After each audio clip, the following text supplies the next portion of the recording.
Chairman, thank you, and look forward to having you back in the committee room. There's a lot of fallacies in the conversation that the gentlelady from Colorado just made, and I'd love to have a debate about oil and gas production, about exploration cost, what it takes to open up a well, get a well back online, and all the cost factored in from a barrel of crude oil all the way to a finished product that meets the demands of our consumers. But this hearing's about EV, and how tone deaf can we be? How tone deaf can this administration be to travel to Texas to, at the same time, announce a ban on Russian oil and gas and appeal to the Saudi Arabia oil producers for increased production while continuing to do great harm to the U.S. energy sector in Texas? We're blessed with energy resources here in America, but we seem to be cursed with liberal politicians who don't understand a simple fact. And that fact is this: energy security is national security. And unfortunately, the Biden administration fails to recognize that, and we're playing it out right now. We're going to ban Russian oil, but not allow American energy production to ramp up. And we are canceling offshore leases, onshore leases. We have the methane rule that hurts oil and gas production. On the most tragic stage, we're witnessing energy being used as a political weapon. Russia is a gas station masquerading as a country, and we continue to play into Putin's hand as the Biden administration undercuts U.S. energy production. If what's going on in Europe does not send a wake-up call to the Biden administration and the Democrats, I don't know what will.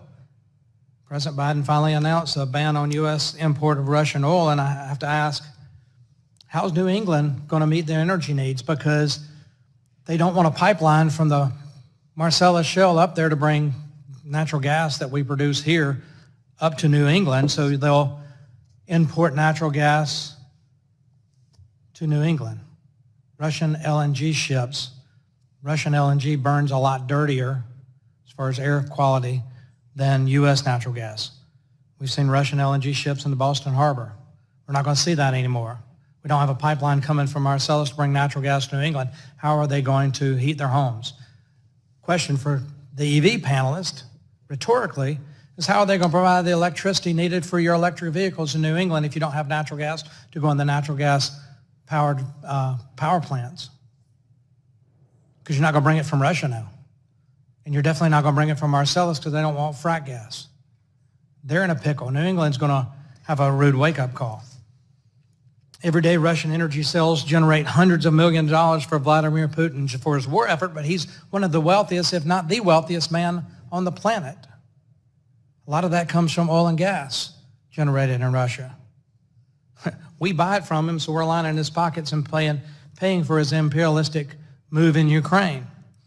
As Russia's war on Ukraine continues, U.S. natural gas prices will increase, particularly in the Northeast, as I mentioned. Biden's FERC appointees recently voted to use climate change in their assessment of future natural gas pipelines, making it even more difficult to build the pipelines that might be necessary in New England or the pipelines that were necessary in South Carolina to provide the natural gas there. The gentlelady from Colorado talked about a long-term energy plan for the nation, and I'm with her. Let's plan on it. But every time we talk about it, they go to this green initiative, the Green New Deal, versus looking at increased oil and gas production in this country, advanced nuclear technology, expediting the permitting process for nuclear power plants to be built in this country to provide the electricity that is needed for EV. Let's talk about some other costs with regard to electric vehicles. It costs about $70,000 to $150,000 per charging station for convenience stores. We're going to run those across the country. Maybe the price come down because of the number we're going to put in. But if convenience stores are going to put that in to provide that for their customers that have electric vehicles, that's a huge cost for them. Each charging station uses more power than it takes to power the whole convenience store for one charging station. Who's going to pay for that? The convenience stores have to buy that power on retail prices. So they're paying retail. What you and I pay for at home, they're having to pay that retail price. They're not getting it at a wholesale cost. Oil and gas works for them because they buy refined products at a wholesale price and sell it at a retail price. They can't pay retail for electricity and sell it at retail prices. That means higher costs for the consumers when they're charging out at the convenience stores with the cars that you're wanting to sell. This is a huge trickle down. Today, we ought to be talking about how we can make America an independent, from these foreign sources of energy. In 1978, Jimmy Carter created the Department of Energy to lessen or end our dependence on foreign energy so we could be energy independent. We're more dependent today than we were in 1978 on foreign sources of energy. And it's exacerbated by the war in Ukraine. If we want to talk about energy policy, let's talk about the failures of the Department of Energy to do its mission. With that, Mr. Chairman, I yield back.